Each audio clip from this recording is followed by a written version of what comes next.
আসসালামু আলাইকুম sky by presents ক্রিক টকে সকলকে আমন্ত্রণ।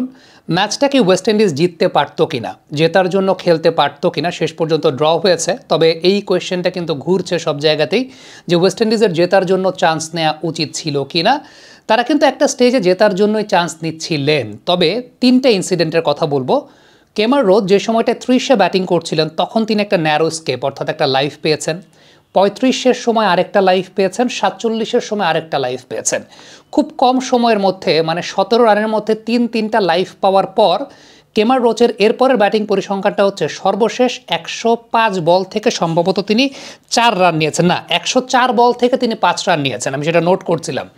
লাস্ট 104টা বল যখন তিনি ফেস করেছেন সেখান থেকে মাত্র 5 রান নিয়েছেন। অর্থাৎ ওই যে তিনটা লাইফ কেমার রোচ পেয়েছিলেন, ওই তিনটা লাইফ পাওয়ার পরেই ক্রিজে গ্রিফস এবং কেমার রোচের মধ্যে ওই কনভারসেশনটা হয়েছে যে না, উই মাস্ট হোল্ড অন, আমাদের ঠিক এই জায়গাটায় পড়ে থাকতে হবে, কারণ এই টেস্ট ম্যাচটা আমরা হারতেও পারি, সেই জায়গাটায় জয়ী হওয়াটার চাইতেও ড্রটা জয়ের চাইতেও অনেক বড় বিষয় ওয়েস্ট ইন্ডিজের জন্য, অন্তত একটা পয়েন্ট সিকিউর করার জন্য। এবং গ্রিফসের একটা ইন্টারভিউ পড়ছিলাম আমি, মূলত লাস্টে এই পরিসংখ্যানটা অ্যানালাইসিস করছিলাম এই কারণে যে 104 বল থেকে 5 রান করেছেন সর্বশেষ কেমার রোচ, কারণ গ্রিফসের একটা ইন্টারভিউ দেখছিলাম, সেখানে তিনি বলছিলেন যে একটা পর্যায়ে কিন্তু জয়ের জন্যই যাচ্ছিলেন, কিন্তু এক সময় তিনি মনে করলেন যে না, কেমার রোচই তাকে বললেন যে না, উই শুড হোল্ড অন, আমাদের এই মুহূর্তে একটু স্ট্র্যাটেজিটা চেঞ্জ করা উচিত। এবং তখন যে বিষয়টা সত্যিকারের অর্থে মানে অ্যানালাইসিসের মাধ্যমে বোঝা যায় যে তিনটা লাইফ খুব কম সময়ের মধ্যে কেমার রোচ পেয়েছেন, একটা 30-এর সময়, একটা 35-এর সময়, একটা 47-এর সময়। আদারওয়াইজ আপনি যদি নিউজিল্যান্ডের এই বোলিং অ্যাটাকটা চিন্তা করেন, দুইজন বোলার কিন্তু ইঞ্জুরিতে পড়েছেন এই ফোর্থ ইনিংসে। দুইজন বোলার এই ফোর্থ ইনিংসে ইঞ্জুরিতে পড়ার সুবাদে নিউজিল্যান্ডের বোলিং লাইন আপটা কিন্তু আসলে খুব বেশি ভালো ছিল না, খুব বেশি চ্যালেঞ্জিং ছিল না। আর উইকেটটাও শেষের দিকে বেশ ভালো আচরণ করেছে ফর ব্যাটিং।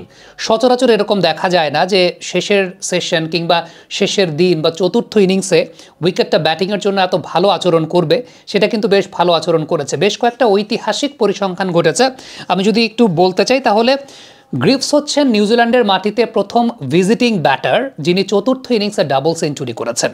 নিউজিল্যান্ডের মাটিতে প্রথম ভিজিটিং ব্যাটার যিনি চতুর্থ ইনিংসে ডাবল সেঞ্চুরি করেছেন।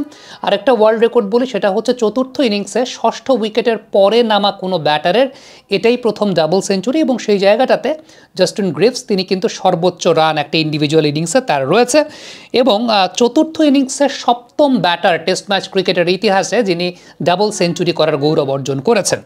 আরেকটা পরিসংখ্যান বলি, সেটা হচ্ছে 388টা বল তিনি ফেস করেছেন, এবং এই 388টা ball most by a West Indian batter in fourth innings. চতুর্থ ইনিংসে যে কোনো একজন ওয়েস্ট ইন্ডিজের ব্যাটারের জন্য সর্বোচ্চ সংখ্যক বল ফেস করা। এবং উল্লেখযোগ্য যে আরেকটা বিষয়, সেটা হচ্ছে লাস্ট দুইটা ইনিংসে রান হয়েছে 923 রান লাস্ট দুইটা ইনিংসে, যেটাও কিন্তু আসলে একটা অনেক বড় রেকর্ডের জায়গা।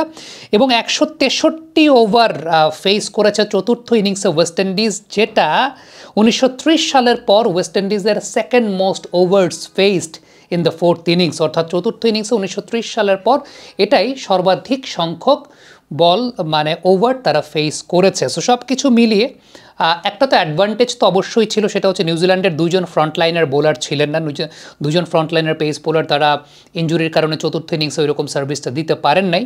কিন্তু তারপরও পেশেন্সটা ধরে রাখা। এবং গ্রিফসের ব্যাটিংয়ে নর্মালি আমরা যে বিষয়টা দেখি সেটা হচ্ছে তিনি ফ্লারিশ করতে পছন্দ করেন, সেই জায়গাটা স্ট্রেইট ব্যাটে খুব স্ট্রং ডিফেন্স করতে দেখা গেছে। আমি সকালে যখন দেখছিলাম স্ট্রেইট ব্যাটে খুব সলিড ডিফেন্স করছিলেন। আপনি যদি ওয়াগন হুইলটাকে একটু লক্ষ্য করে দেখেন, দেখবেন উইকেটের সামনে থেকেও যেরকম রান করেছেন, ফ্লিক শটটা অনেক প্রমিনেন্টলি করেছেন, যেটা দেখা যায় যে বলগুলো ভেতরের দিকে ঢুকছেন। ফ্লিক শটটাকে কেন খুব হাইলি রেট করি, কারণ টেস্ট ম্যাচ ক্রিকেটে বোলাররা যখন দেখা যায় যে খুব বেশি ইনকামিং ডেলিভারি করছেন, যে ইনকামিং ডেলিভারিগুলো আপনি ছাড়তেও পারবেন না, কারণ ইনকামিং ডেলিভারি ছাড়লে সেটা বোল্ড কিংবা এলবিডব্লিউ হওয়ার একটা সম্ভাবনা থাকে।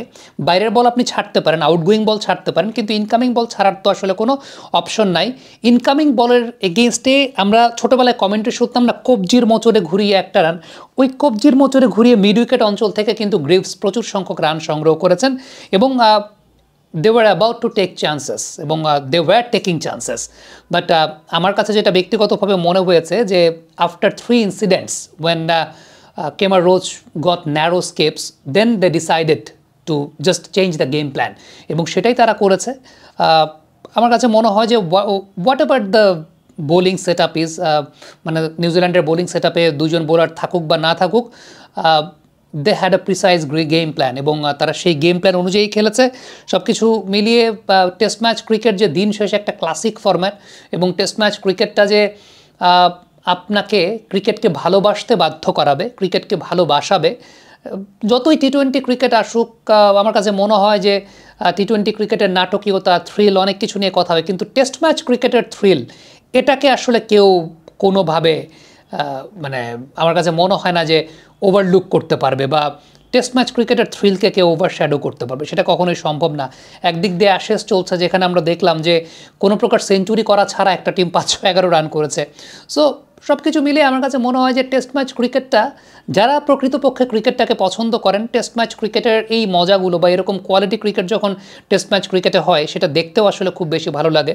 কমেন্ট বক্সে আপনাদের কাছ থেকে মন্তব্য, মতামত জানতে চাই, লিখে পাঠাবেন যে এই টেস্ট ম্যাচটা যারা দেখেছেন তারা কেমন উপভোগ করেছেন।